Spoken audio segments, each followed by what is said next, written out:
dentistry and in businesses at large is that businesses done somebody else's way, the done for you model, it actually is closing off that channel. So now you're contained in this little system or machine, and you can't be you. There's no expression. Right. Which is why you feel so freaking frustrated and burnt out and everything else. It's not you. You don't get to be you. So try being somebody else all day long every day. It's fucking miserable. You practice that long enough, you even forget who you are. Yeah, you right? kind of kill it. Yeah, you're tired. Atrophy. You're right. All of that, it's that if you don't use it, you lose it. Mm-hmm. You kind of forget who you are. It's like you're only allowed to be yourself on the weekends or at night, but you can't because at night you're tired. So like, when are you being yourself? And you show up as a shell for your family and with your friends. We were just talking to another doc, and he was saying how he doesn't feel like he's expressing himself all that well in terms of his friendships because he's too serious. It's like you're thinking about life and you're thinking about business and you're thinking about these things you have to do. There's a certain degree of professionalism and I need to be a certain way. And it's all these filters that are added on. And as a result, you feel amputated, So it's an interesting question. Let me take it a step further. What are some ways in which a person can identify some of these things? Because to your point, they may have not used them for a while, so now they've lost them or at least can't find them anymore, right? So you either identify it through passion or through jealousy. Ooh. So I think that you can look at things that you are going through. Some people are going to have a natural spark of like, oh, I like that, or that's cool, or I want to try that, or I want to learn that, or be that, do that, have that, whatever it is. But some people, it comes out as jealousy. And they don't identify it as that is something that I want because maybe they're not allowed to want it. So they judge it and they're jealous of it, but it's still a trigger. Right? So if you're looking at somebody else doing something a certain way and you have judgment, you feel the need to make a shitty comment, you are really like thinking about that thing a lot and like getting activated about like, who do they think they are? Why are they doing this? Those are all signposts that you should look at those for yourself. Is it something that you want to be, do, or have? And can you let yourself have permission of whatever that thing is?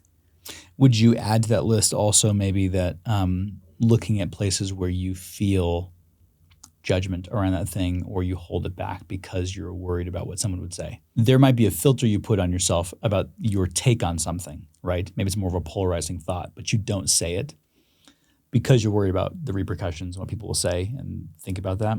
Well, I think luxury is that place, right? Like if you play that scenario out another way, and Ray did not pull that forward of his love of like luxury into his business, it's like there could be, and I'm not saying that this is something that he had. I'm saying that this is something that could happen with somebody is that you're like, oh, I feel bad. I don't want them to say, oh, rich Dennis doing X, Y, and Z, so that you hide that thing, right? Like you don't want the nicer car. You don't want the bigger house. You don't want people to know about your vacations.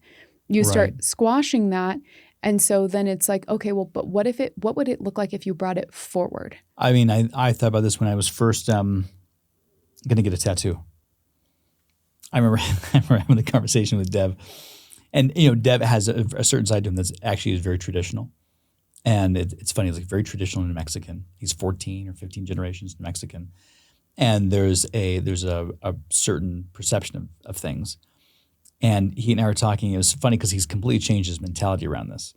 And that's one of his strong suits is he can learn. There's a lot of people who can't learn. It's pretty wild. They actually can't. Like you might study something, but you don't learn. That's different. But we were talking and I'd just come on board and he's like, what are you doing? I was like, I'm going to get a tattoo. And he's like, where? And I was like, odd question, but it's going to be like right here. And he's like, can you do it on your shoulder? And I was like, what do you mean? He's like go up higher maybe. So like patients don't see it. He's like, we got an older patient population. Like they're not going to like that. And I had a thought at that point in time. I'm like, is he right? Like, is this going to be a problem? And then I told him, I think a couple weeks later after I had thought about it, I was like, so it is going to be on the shoulder. It's actually going to be all of it. The whole arm, actually. Inside, outside, all that. And he's like, oh God, Galen, why would you oh God, please don't do this. Please don't do it. Because he was concerned for me. he has a real concern for other people. He's like, people aren't going to want to do dentistry with you. It's been the exact opposite. Exact opposite. I have so many patients who say they actually make 2 and 2. They put 2 and 2 together in an interesting way. They're like, it's so detailed, it's so artistic, you must love art. And it's an easy conversation into why I do what I do and why I spend so much time in a chair and why I've spent so much money on it. It's like, I haven't done an FMR. I don't need an FMR, but I've done one. I've done full sleeve and that, or halfway. That translates, and they're so curious about it and they're very open about it. So that's something, as an example, you might repress and you feel like someone's going to say something about that. They're going to judge me for it. But it's actually a subtle superpower, right? Like it's just a little something about it that once it's added up, it's all these micro identities that form you, and that you is tremendously powerful. Well, when you're talking about Devin, because he is a person who likes to learn, he is full of ideas. Like the way I think about Devin is that he has a mental garden that is just constantly reaping produce. And he's really, really intelligent. I don't know how he remembers what he remembers, but he remembers everything. He's like you. You guys remember everything. It's weird.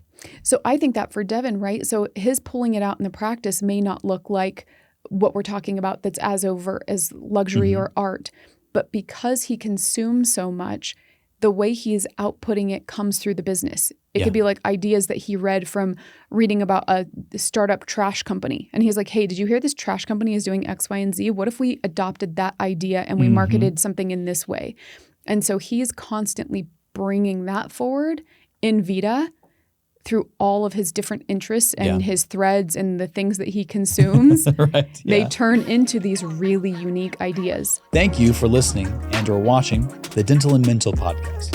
If you enjoyed this episode or any others for that matter, feel free to tap that subscribe button on YouTube, Apple, Amazon, as well as Spotify. While you're there, why not leave us a review up to 5 stars? And if you're on YouTube, go ahead and leave us a comment. Let us know what topic you want us to discuss next. If you like what you heard today and you want to be involved in the Thrive world from coaching to courses or just to connect with us, go to thethrivedentist.com.